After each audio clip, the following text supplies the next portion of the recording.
उससे जो है मुक्ति मिलेगी। पर आप ये चीज समझो कि इस अवस्था क्या है, ये बाहरी अवस्था है, यानी कि एक गाड़ी को आपने बाहर से साफ कर दिया, वो गाड़ी अंदर से तो साफ नहीं हुई। देखने वाले को तो गाड़ी चमचमाती लगेगी, भाई इस पे पॉलिश लगी हुई है, ये गाड़ी धुल गई है बाहर से, पर जब आप गेट खोलोगे तो अंदर तो कीड़े घूम रहे हैं, अंदर तो मिट्टी पड़ी है, कोने कोने में से बदबू आ रही है।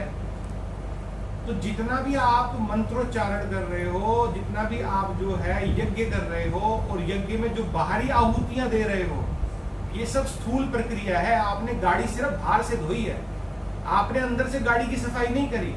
और आपको यात्रा कैसे करनी है? गाड़ी के अंदर बैठ के करनी है। गाड़ी बाहर से देख के यात्रा कर लोगे?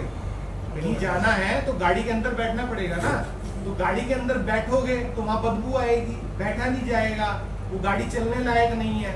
अब आप गाड़ी के अंदर से सफाई कर दी आपने, पर गाड़ी का इंजन खराब है, गाड़ी में बैठ गए, बाहर से सफाई कर दी, इंजन खराब है, फिर कैसे चलेगी गाड़ी? इंजन तो गाड़ी की जान है, यानी कि गाड़ी के अंदर की अवस्था और फिर इंजन, स्थूल, सूक्ष्म और अति सूक्ष्म, ये तीन अवस्थाएं हैं। यदि आप स्थूल अवस्था में फंसे रहे तो आप कभी उस परमात्मा तक नहीं पहुंच पाओगे, क्योंकि आपकी गाड़ी स्टार्ट ही नहीं होगी, आपकी गाड़ी का इंजन ही स्टार्ट नहीं होगा, क्योंकि आपने इंजन पे कभी काम ही नहीं किया। आपने सिर्फ गाड़ी को रोज बाहर से कपड़ा मारा, पॉलिश मारी, शीशे साफ करे, गाड़ी चमक रही है, भैया मैं मंदिर जा रहा हूँ, मैं तिलक लगा रहा हूँ, मैं यज्ञ करा रहा हूँ, मैंने जो पंडित जी ने बोला वो कर दिया। हम ये नहीं कहते कि ये सब चीज गलत है, पर गाड़ी की बाहर से सफाई होनी जितनी जरूरी है, उससे ज्यादा जरूरी है अंदर से होनी। और उसके बाद इंजन, जब तक इंजन में जान ही नहीं है, इंजन में ऑयल नहीं डला, इंजन की सर्विस नहीं हुई, इंजन की मेंटेनेंस नहीं हुई, तो वो गाड़ी चलेगी कैसे? जब तक वो गाड़ी चलेगी नहीं।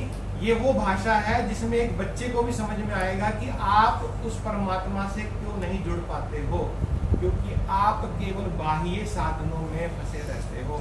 और इसमें दोष आपका नहीं है, इसमें दोष आपके प्रारब्ध का। आपका प्रारब्ध, आपका मन उसी चीज में अटक के रह जाता है।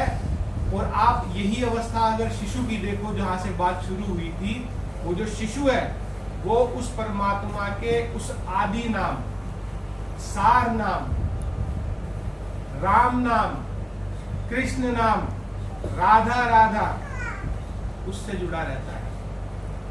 राधा राधा वो नाम नहीं है जो वाणी से बोला जाए, परमात्मा वाणी का विषय ही नहीं है। जो कथा सुना रहा है, जो सुन रहे हैं, वो शरीर नहीं है।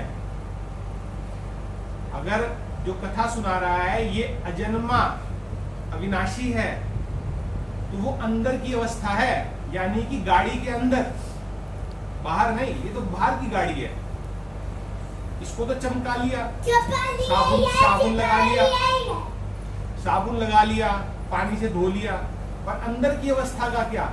जो अंदर मन पे मैल जमा हुआ है जन्मों जन्मों जन्मों जन्मों से, जिस बोझ को ढोते हुए हम आ रहे हैं,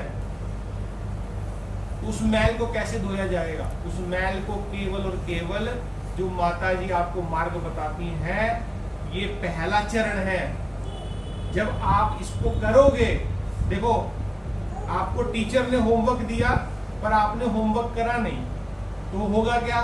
जब एग्जाम आएगा आप फेल हो जाओगे। एग्जाम क्या है? संसार में सुख दुख हानि लाभ, ये आपके एग्जाम है। जो भक्ति की पराकाष्ठा है, नवम भक्ति जो भगवान राम ने शबरी माता को बताई है, वो है नवम सरल सब सम छल हीना और मम भरोस हिये हर्ष न दीना। ठीक है, जो भक्ति की पराकाष्ठा है वो ये है कि मेरे भरोसे होकर आपको ना किसी चीज का शौक होना चाहिए, ना किसी चीज का जो है ये होना चाहिए कि प्रसन्नता। दुख में दुख नहीं, सुख में सुख नहीं, समता। तो वो अवस्था प्राप्त करने के लिए आपको सरल बनना पड़ेगा, सम बनना पड़ेगा। आपको अपने व्यवहार में निश्चलता लानी पड़ेगी। आपके साथ कोई ठगी कर रहा है, कोई बात नहीं, आप किसी से फ्रूट लेने गए, उसने आपको 10 रुपए महंगा दे दिया।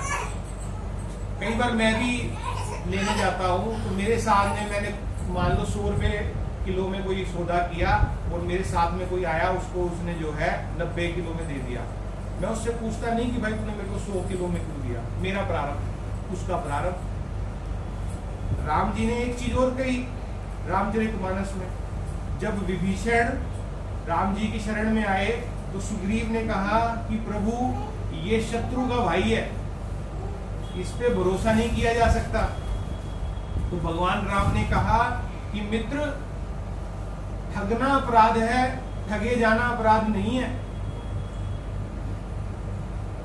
यानी कि अगर मुझे उस ठेले वाले ने ठग लिया तो अपराध उसका है, मेरा नहीं है। और गीता में कृष्ण जी ने ये कह दिया कि अर्जुन, जो कर्म तू करके आया है या जो कर्म तू आज करेगा उसका तुझे प्रारब्ध भोगना पड़ेगा। ये अकाट्य सत्य है। अगर तू निष्काम कर्म की रीत से भी कर्म करेगा तब भी तुझे उसका कर्म भोगना पड़ेगा, फल भोगना पड़ेगा, क्योंकि ये मेरी विधि का विधान है कि अगर तू नहीं भी मांगेगा तो मैं तुझे दूंगा।